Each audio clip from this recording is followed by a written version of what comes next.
Good evening and thanks for joining us. We begin with news about the new coronavirus outbreak. The World Health Organization has now declared it an international public health emergency.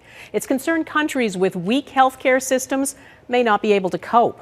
The WHO stressed 99% of cases are in China, and it praised that country's response. The numbers, though, keep rising. Chinese authorities are reporting more than 9,400 confirmed cases worldwide. The vast majority are in China, and there are thousands more suspected cases. Every province in mainland China now has confirmed cases.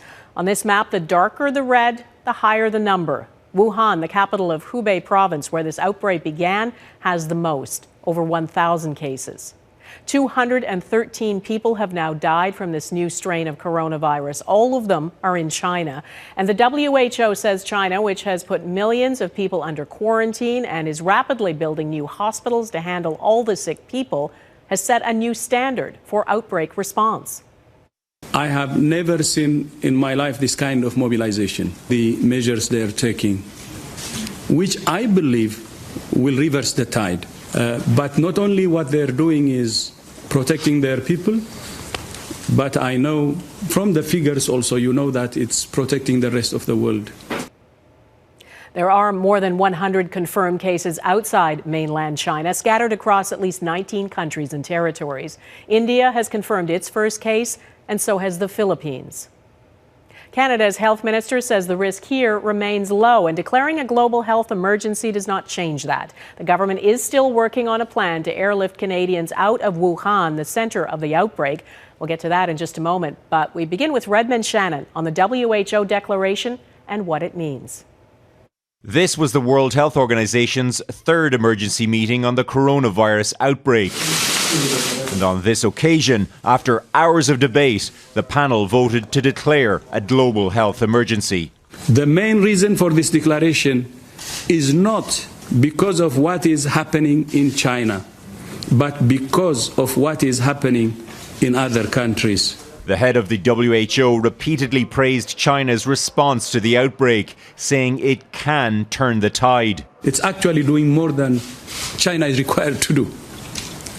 This is to protect especially countries with weaker health system. Labelling this a global health emergency means more international resources for prevention and more help in finding a vaccine. But it doesn't mean restricting travel for now. WHO doesn't recommend and actually opposes any restrictions for travel and trade or other measures against China. Regardless of the decision, concern about the virus has already spread globally. Air France is among the growing list of airlines suspending all flights to and from mainland China. C'est pas une demande de l'État français. The head of the cabin crew union said staff had demanded the airline take action. 6,000 cruise ship passengers were stopped from disembarking at an Italian port after a Chinese woman on board showed symptoms of coronavirus. It was later confirmed she was not infected.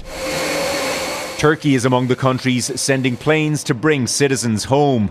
Spanish and British citizens will be held in quarantine for 2 weeks when they arrive back on Friday. Meanwhile, the Philippines and India have both declared their first cases. And in Thailand, stores are selling out of face masks. This Chinese virologist says it could take 2 to 4 weeks before the virus is under control. But at the current rate, that could mean hundreds of thousands of people could be infected by then. Redmond Shannon, Global News, London. Canada has not acted as fast as some other countries to get people out of Wuhan, where there's been a lockdown now for days. Almost 200 Canadians who are stranded want help getting home. The government has a plane in place, but beyond that, the logistics are still being worked out, as Abigail Beeman explains. Okay.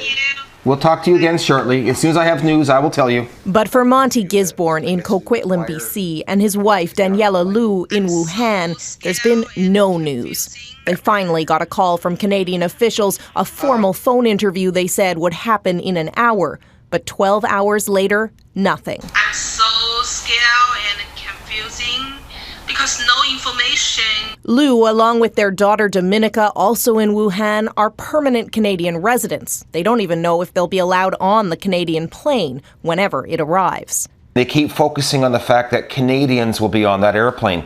What does that mean? I mean, to us, it's got a different, perhaps, definition than maybe most other people. The risk to Canadians in Canada continues to be low.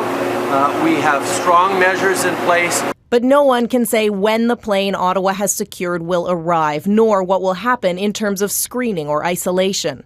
We are flying a non-commercial flight into a new country that is under quarantine, that has some very strict protocols about where planes can land and what the protocols might be. And so that requires negotiations with the Chinese government. Trudeau was asked multiple times about a Globe and Mail report saying the government has already helped some Canadian diplomat families get out, but he wouldn't answer as so many other Canadians struggle to get consular help. I can assure you that our consular staff in China, in Beijing, but also right across the country, is fully engaged on this issue.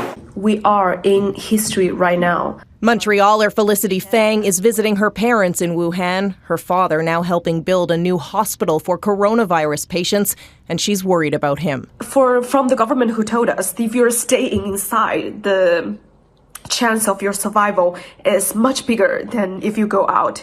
Even you wear a lot of protection, your gloves, your glasses, and most importantly, your mask has to be changed like every 4 hours. So many considerations as Ottawa tries to figure out how to bring Canadians home. The latest information is 196 people want consular help of some kind, and China is saying if anyone is sick, they won't be allowed to leave. Abigail Beeman, Global News, Ottawa. This virus is a reminder how interconnected the world is. Apart from making so many people in China sick, it's put a chill on doing business with that country. The World Health Organization made a point to say today China should not be punished because of this outbreak, and it opposes any restrictions on travel and trade. Companies that rely on the country for their supply chain, though, are worried about production as factories sit idle. And today, the American Commerce Secretary said the blow to China could be good for American jobs. Jackson Prosco reports. The world's factory, China, is slowing down production. Car makers have idled plants. Companies like Google and Facebook have closed their offices. The emerging threat from a new strain of coronavirus is a reminder of the need to be vigilant. Economic experts have warned it all poses a risk to the already shaky global economy if companies can't manufacture their goods and if consumer demand in the world's second largest economy drops off. In China, stores from IKEA to Starbucks have already shut their doors. What's harder to predict is what happens over the longer term. The SARS outbreak in 2003 cost the world economy more than $33 billion.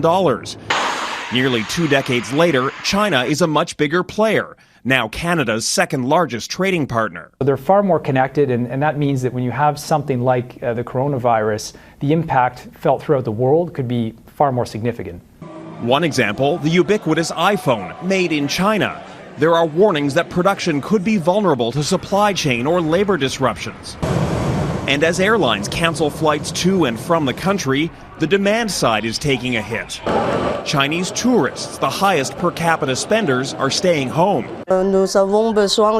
We need Chinese customers because it's Chinese customers who buy the most, says this worried Paris shopkeeper. Economy come to a halt. In Washington, President Trump's Commerce Secretary bluntly called coronavirus an economic win for the U.S. I think it will help to accelerate the return of jobs to North America.